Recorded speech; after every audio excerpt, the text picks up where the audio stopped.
तो शिलान्यास अगर हो चुका है उस रोड का ग्रामीण कार्य विभाग के अंतर्गत, तो आप चाहते हैं कि NHI को पत्र लिख के हम यहाँ के लोगों को, बंदरा के लोगों को दिग्भ्रमित करें और जो भी कार्य होने वाला है उसको स्थगित करा दे क्या? आपकी मंशा ये है? और नहीं तो मुझे लगता है कि आपकी बौद्धिक क्षमता पे सवाल है। ये पॉलिटिक्स में नॉन पॉलिटिकल लोगों की भरमार है। नॉन पॉलिटिकल लोग जो पैसे, पावर और कास्ट के फैक्टर पे या रिलीजन के फैक्टर पे वो पॉलिटिक्स में अपना जगह को थामे हैं, जगह को बरकरार रखे हुए हैं।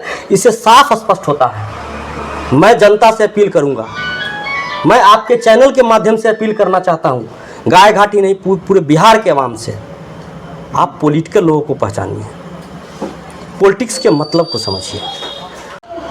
नमस्कार, मौर्यध्वज एक्सप्रेस आप देख रहे हैं और आज हमारे साथ छात्र नेता, राजद से छात्र नेता डॉक्टर चंदन यादव जी हैं। बहुत बहुत स्वागत हमारे चैनल पे चंदन जी आपका। बहुत बहुत धन्यवाद आपका। और आज चूंकि लगातार आपकी सक्रियता जो देखी जा रही है, अपने रथ के माध्यम से गायघाट में तमाम योजनाओं को लेकर के, जो भी योजनाएं नेता प्रतिपक्ष जो लेकर के लगातार वहां से दिए कि आने वाले समय में इन सारे योजनाओं का लाभ मिलेगा, बड़े ही जोर शोर से आपने गायघाट में विशेष आपने प्रचार प्रसार करवाया।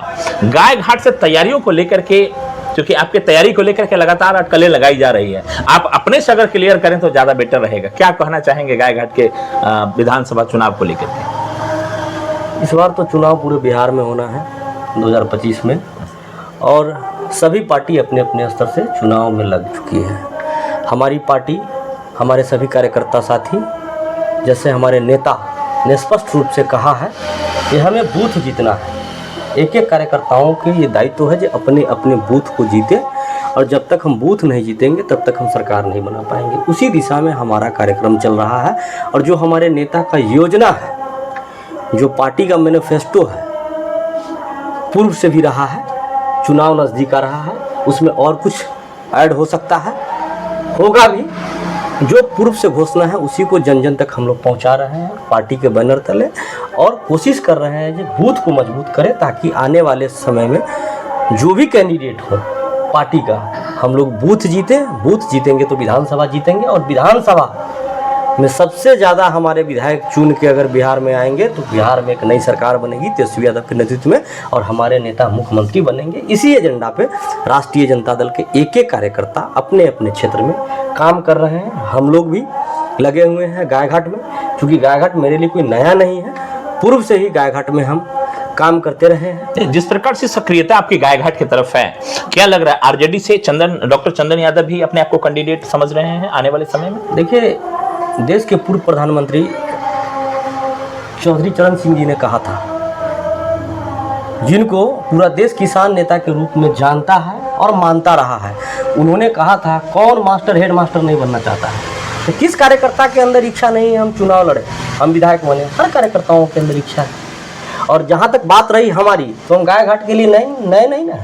जिस समय 2017 में 15 में महागठबंधन की सरकार बनी नए सिरे से 15 में, और 17 में जुलाई 17 में गठबंधन को तोड़ के नीतीश कुमार जी जनादेश का अपमान करके फिर से भारतीय जनता पार्टी के जाके नई सरकार बनाने का काम किया। उसी समय हमारे गायघाट के स्थानीय जो MLA रहे हैं महेश्वर प्रसाद यादव जी, उन्होंने स्पष्ट रूप से मीडिया में आके कहा, ये लालू जी ने पुत्र मुँह में गठबंधन तोड़ दिया है और वो पार्टी से बगावत कर दिए। उसके बाद गायघाट की जितने भी कार्यक्रम हमारे पार्टी स्तर पे हो चाहे सामाजिक स्तर पे हो, जिन कार्यक्रम में मुझे सामाजिक स्तर पे भी बुलाया गया मैं शरीक होता रहा हूँ, और पार्टी के बैनर तले भी गायघाट में मैं निरंतर काम करता रहा हूँ उनके जाने के पश्चात ही 2017 से। तो इसीलिए मैंने कहा हम नए नहीं है गायघाट। अभी जैसे आप बताया कि उन्होंने बताया कि पुत्र मोह में, है ना, गठबंधन टूटा है। अभी उनका भी पुत्र हैं जो यहाँ से चुनाव लड़ने की तैयारी में लगातार लगे हुए हैं, अपने आप को कैंडिडेट लगभग हमको लग रहा है कि मान भी रहे हैं कि हम यहाँ से हम ही को टिकट मिलेगा। लगातार उनके जैसी हम लोग तैयारियां देख रहे हैं। क्या लग रहा है ये कैसा मोह है? देखिए, जो उनका सवाल था उस समय, तो उनका सवाल का जवाब लोग क्या देगा, कोई पार्टी क्या देगी। आज तो खुद ही उनका सवाल कटघरे में है, इस पे हम ज्यादा क्या बोल सकते हैं, वो जनता से छुपा हुआ है क्या।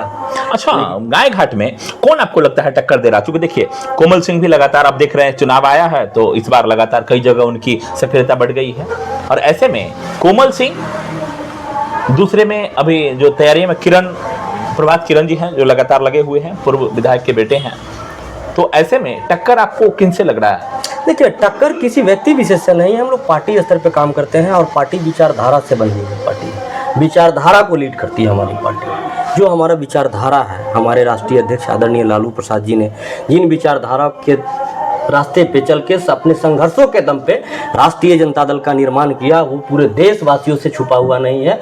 सामाजिक न्याय और धर्मनिरपेक्षता हमारी पार्टी की प्राथमिकता में है। हम लोग दल के स्तर पे काम करते हैं, विचारधारा के लिए काम करते हैं, तो विचारधारा मेरे लिए प्राथमिकता है, व्यक्ति विशेष नहीं रही। जहाँ तक अगर व्यक्ति विशेष की अगर बात करेंगे, हाँ, प्रभात किरण जी भी एक कुशल अच्छे युवा नेता हैं, इसमें नो डाउट, उनकी भी लोकप्रियता है, सक्रियता क्षेत्र में रहती है, लेकिन वो हमारे दल में नहीं है, वो जनता दल यूनाइटेड में। उनके पिता तो पहले आप ही के दल से लगातार विधायक रहे हैं। पिता रहे हैं, बिल्कुल रहे हैं। मैंने ये कहा भी, 17 में वो चले गए, वो 15 में गायघाट की महान जनता ने उन्हें जिताया, पुनः विधायक बनाया, लेकिन 2017 में जैसे गठबंधन टूटा, वो भी नीतीश कुमार के साथ चले गए। उसके बाद से हमारे दल से उनका कोई लेना देना नहीं है, वो अपने तरीके से काम कर रहे हैं क्षेत्र में, लेकिन हमारा स्पष्ट रूप से ये मानना है, मेरे लिए पार्टी प्राथमिकता है, विचारधारा प्राथमिकता है। हम लोग पार्टी के बैनर तले अपने विचारधारा पे काम करते हैं, अपनी योजना पे काम करते हैं और पार्टी के विचार को जन जन तक पहुँचाने का काम करते हैं। अब इसीलिए सबसे ज़्यादा इम्पोर्टेंट आज के डेट में ये आइडियोलॉजी है, प्रिंसिपल है, ना कि कोई व्यक्ति विशेष, कोई पार्टिकुलर पर्सन है, ये नहीं। अच्छा, देखिए, पार्टी आइडियोलॉजी की अगर बात करें तो तमाम पार्टी की अपनी अपनी आइडियोलॉजी है, लेकिन अभी एक यो मुद्दा है जो हमको लग रहा है कि बरसों से मुद्दा है, वो पिलखी से लेकर के जो रोड का निर्माण होना था, उसमें शिलान्यास तो हो गया, उसको लेकर के कोमल सिंह जाकर के वहां से भी मतलब अपने आप को फोटो डाली हूँ कि हम जाकर के, हालांकि उसका एनएच से कहीं से दूर दूर तक कोई लेना देना नहीं है, लेकिन जाकर के नितिन गडकरी को जाकर के उन्होंने आवेदन सौंपा है कि नहीं, वास्तव में इस रोड का निर्माण होना चाहिए।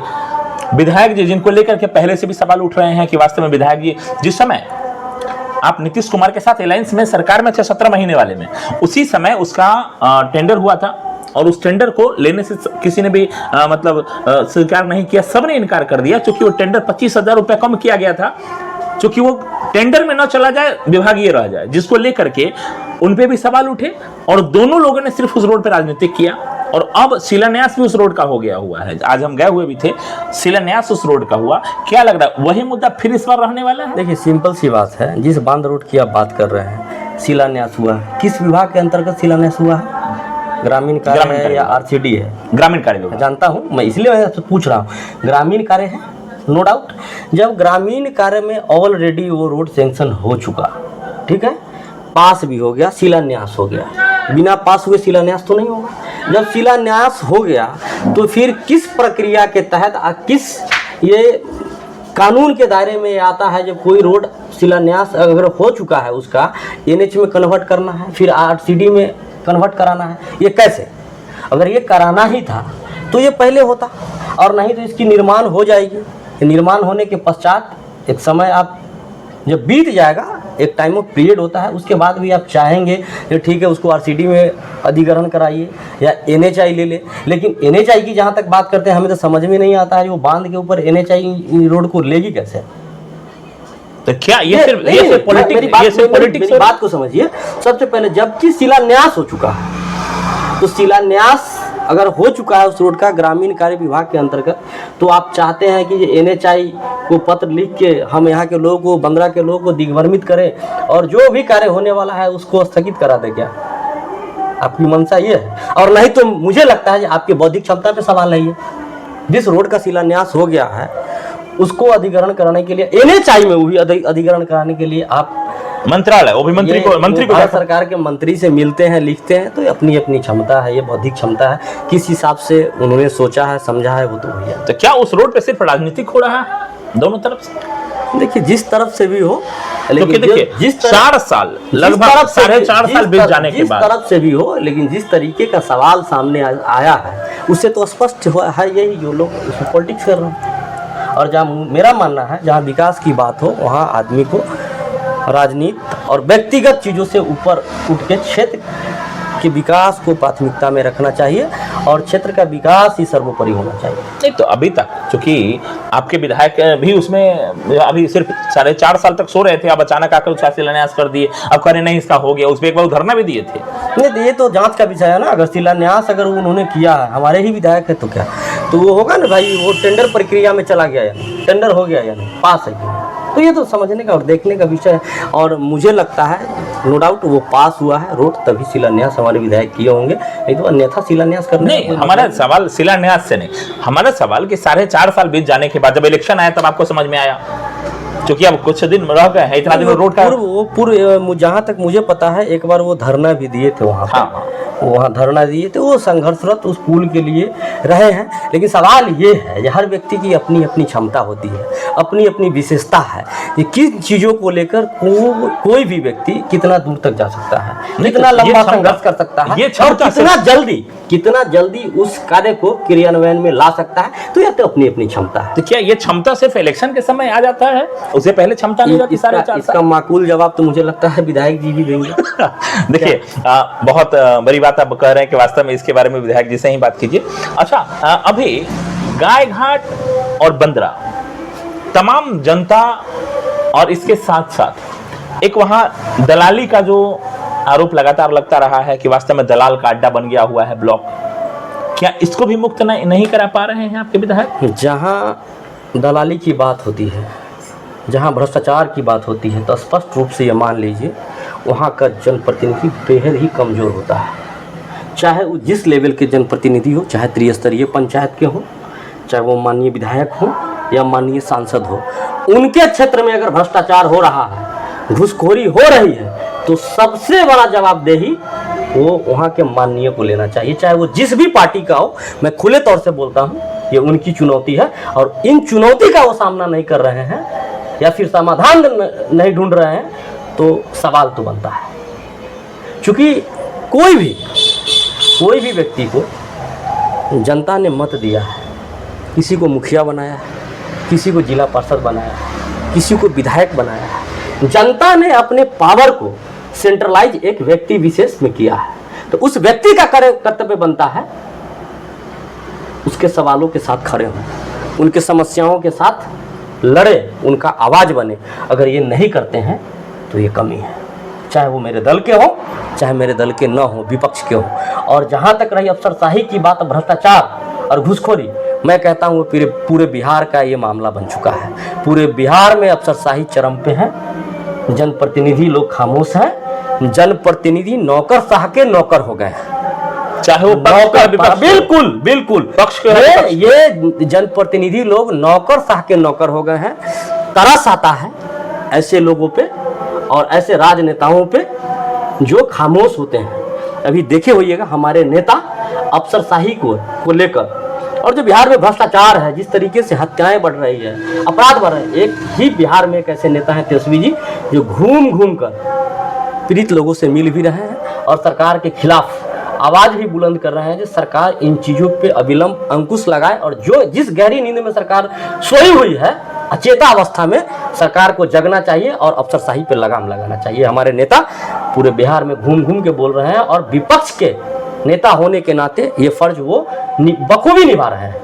अच्छा, इसमें एक बांध निर्माण जो चल रहा है, जो आपने देखा होगा बागमती तटबंध का निर्माण चल रहा है, उसमें कई गांव हैं जहां के लोगों का मतलब कंप्लेन है कि उनको मुआवजा नहीं दिया गया, और दूसरा अधिग्रहण उनका शुरू हो गया हुआ है। अधिग्रहण की बात अगर करें तो अंधपेटी में वो चले जा रहे हैं। ऐसे में चूंकि आपके दल के लोगों ने भी सवाल उठाया कि वास्तव में वहां बांध नहीं होना चाहिए, क्योंकि पानी आता है 15 दिन 20 दिन के लिए आता है, फिर चला जाता है, तो बिना वजह चूंकि बांध अगर बन जाएगा तो उसके बाद वहां पानी रुकेगा और 3 से 4 महीने पानी रहेगा।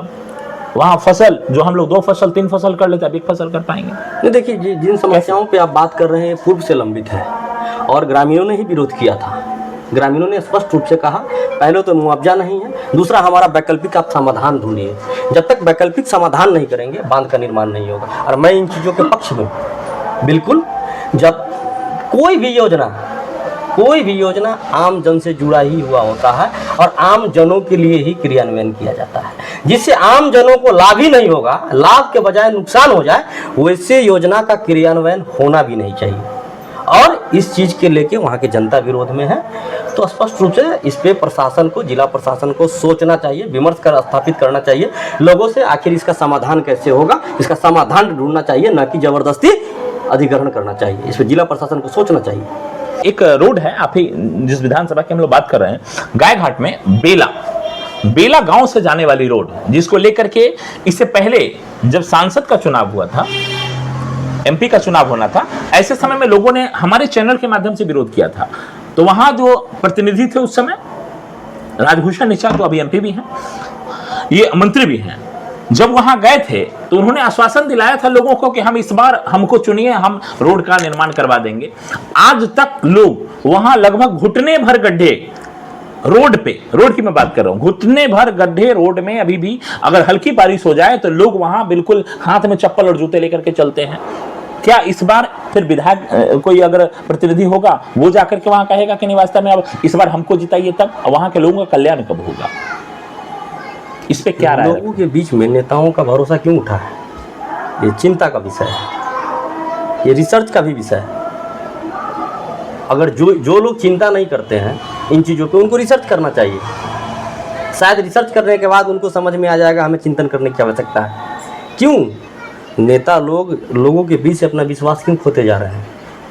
क्यों पॉलिटिक्स सेंट्रलाइज होते जा रही है? इसलिए क्योंकि लोग वादा तो कर देते हैं चुनाव के टाइम में, लेकिन उन वादों पे खरे नहीं उतर पाते हैं। वोट तो ले लेते हैं, वोट लेने के बाद लोग जनता को देखने नहीं जाते हैं। इसीलिए अब नेता लोग अपना विश्वास आम आवाम के बीच से, जनता के बीच से खोते जा रहे हैं। इस पे सोचने का विषय है। इस पे तो तमाम आप लोग नहीं, बिल्कुल मैं स्पष्ट रूप से कह रहा हूँ। मैं इस पे कोई व्यक्ति विशेष पे बात नहीं कर रहा हूँ, मैं ओवरऑल बात कर रहा हूँ इस पे। और इस पे सोचना चाहिए, सोचना ये चाहिए जो आपकी संवैधानिक अधिकार है, जिस पद को आप ग्रहण करने वाले होते हैं, जिस पद के लिए आप चुनाव लड़ने वाले होते हैं, जीत हार अलग विषय है। आपका मेंटली प्रिपरेशन उन चीज़ों को लेकर पहले होनी चाहिए कि आपके दायरे में क्या क्या चीज़ आता है, जनता से क्या कमिटमेंट करना है, आपको क्या भरोसा दिलाना है, उस दायरे में ही आपको बात करना चाहिए। ये नहीं जो भारतीय जनता पार्टी के तहत बोल दीजिए दिल्ली में हमारी सरकार बनेगी तो हम भी महिलाओं को 3000 रुपया प्रति माह देंगे। क्या मिल रहा है क्या? लेकिन यही महागठबंधन जो पूरे देश में बना, बगल के हमारा राज्य झारखंड, वहाँ हेमंत सोरेन जी के नेतृत्व में सरकार बनी, वहाँ के मुख्यमंत्री है। देखिए वहाँ पे महिलाओं को जो वादा किया गया था चुनाव में वो मिल रहा है कि नहीं? मैया मान योजना के तहत वहाँ पे मिल रहा है। मैया योजना मिल रहा है कि नहीं? हमारे बिहार में भी अगर हमारी सरकार बनी तो हमारे नेता ने घोषणा किया है प्रत्येक माँ बहन के खाते में 2500 रुपया प्रति माह देने का काम होगा। नहीं, उस पर भी सवाल उठ रहे हैं कि वास्तव में आप वहाँ देंगे कैसे? देंगे, हम ऐसे देंगे जिस तरीके से हमने 17 महीने के सरकार में 5 लाख अस्थाई नौकरी बिहार में देने का काम किया। इतना ही नहीं, हमारे नेता के नेतृत्व में टूरिज्म पॉलिसी, IT पॉलिसी और मिशन 16 के तहत 60 के तहत मेडिकल के क्षेत्र में, स्वास्थ्य के क्षेत्र में जो काम हुआ है वो बिहार ही नहीं देश से छुपा हुआ नहीं है।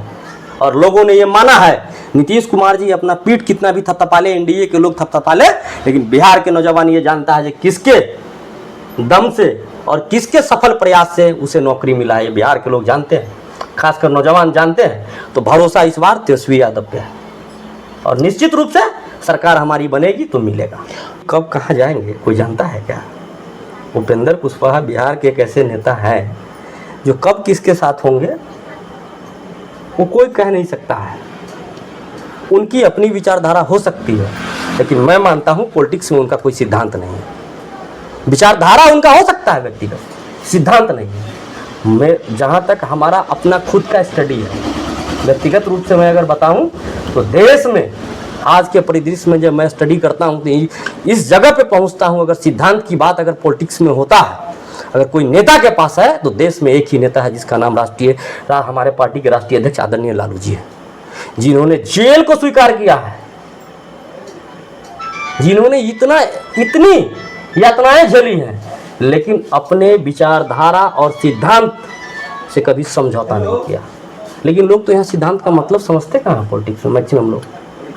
आइडियोलॉजी आपका चेंज हो सकता है टाइम टू टाइम, प्रिंसिपल बदलने का चीज़ होता है क्या? लोग बदलते प्रिंसिपल है, कहते हैं विचारधारा बदल लिए, नहीं, प्रिंसिपल एक ही होता है। अच्छा, वो जीवन में हो, मुजफ्फरपुर से पॉलिटिकल क्षेत्र में हो, वो आपके पर्सनल लाइफ में हो, पॉलिटिकल फील्ड में हो, ये प्रिंसिपल अलग होता है। और प्रिंसिपल का प्रतीक अगर कोई बिहार में है, उसका नाम श्री लालू प्रसाद यादव। मुजफ्फरपुर में अभी हम लोगों ने देखा था कि 9 वर्षीय बच्ची के साथ जिस प्रकार से घृणित उसके साथ कांड हुआ, उसके बाद हॉस्पिटल में लाया गया। यहाँ की जो व्यवस्था थी, बच करके बच्ची वहां तक तो पहुंच गई हॉस्पिटल तक, लेकिन व्यवस्था ने उसको मार डाला। और उसके बाद केदार गुप्ता जी का बयान जिस प्रकार से कि बेटा का कसम खा के बोलो कि हमने तुमको बेड दिलवाया कि नहीं दिलवाया। अगर पैरवी करके वो बेड दिलवा रहे हैं, उसके बाद कह रहे हैं कि नहीं बेटा का कसम खाओ, कैसे देख रहे हैं इस भयावह दृश्य को आप? आंख बंद करके लोग धर्म के आधार पे, ये धार्मिक उन्माद फैलाने वाली जो पार्टी है भारतीय जनता पार्टी, उनके कैंडिडेट को आप आंख बंद करके वोट देंगे धर्म के नाम पे, तो यही सब देखने और सुनने को मिलेगा। और यही दिन बच गया है। ये पॉलिटिकल लोगों का स्टेटमेंट होना चाहिए क्या? जो एक बिहार सरकार में माननीय मंत्री हैं, उनका स्टेटमेंट ये होना चाहिए क्या? इसे साफ स्पष्ट होता है पॉलिटिक्स में नॉन पॉलिटिकल लोगों की भरमार है। नॉन पॉलिटिकल लोग ये पैसे, पावर और कास्ट के फैक्टर पे या रिलीजन के फैक्टर पे वो पॉलिटिक्स में अपना जगह को थामे हैं, जगह को बरकरार रखे हुए हैं। इससे साफ स्पष्ट होता है।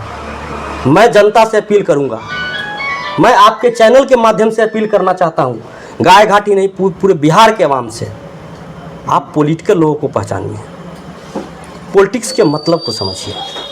हर 5 साल पे चुनाव आता है और आपका यही सवाल होता है, जब हमारे क्षेत्र में विकास नहीं हुआ, फिर नेताजी जो वादा करके गए उन वादों पे वो खड़े नहीं उतर पा रहे हैं, तो आप व्यक्ति विशेष को भी पहचानने का कोशिश कीजिए और वैसे पार्टी को भी पहचानिए जो समय समय पे अपना पाला अपने स्वार्थ और कुर्सी के लिए जो बदलने का काम किए हैं, उसे भी पहचानने का काम कीजिए। जब तक इन दोनों में फर्क स्थापित नहीं करेंगे तो केदार गुप्ता जैसे मंत्री इस समाज में पैदा लेते रहेंगे और ऐसे ही रेप की घटना पे, हत्या की घटना पे वो प्रतिक्रिया देते रहेंगे।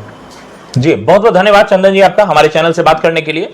और चंदन जी, हमारे चैनल से आपने बात किया, सारे सवालों का जवाब आपने दिया और उम्मीद करते हैं कि तमाम हमारी जो जनता है वो भी अपने अपने राय हमारे कमेंट के माध्यम से, चैनल के माध्यम से रखेंगे। और चूंकि सर्वे रिपोर्ट जो चल रहा है, इसमें भी अपना एक महत्वपूर्ण रोल अदा भी करेंगे। बहुत बहुत धन्यवाद हमारे चैनल से बातचीत करने के लिए। तमाम दर्शकों को हमारे चैनल के माध्यम से बहुत बहुत धन्यवाद। अपनी राय कमेंट में रखना बिल्कुल नहीं भूलिएगा। बहुत बहुत धन्यवाद तमाम दर्शकों का।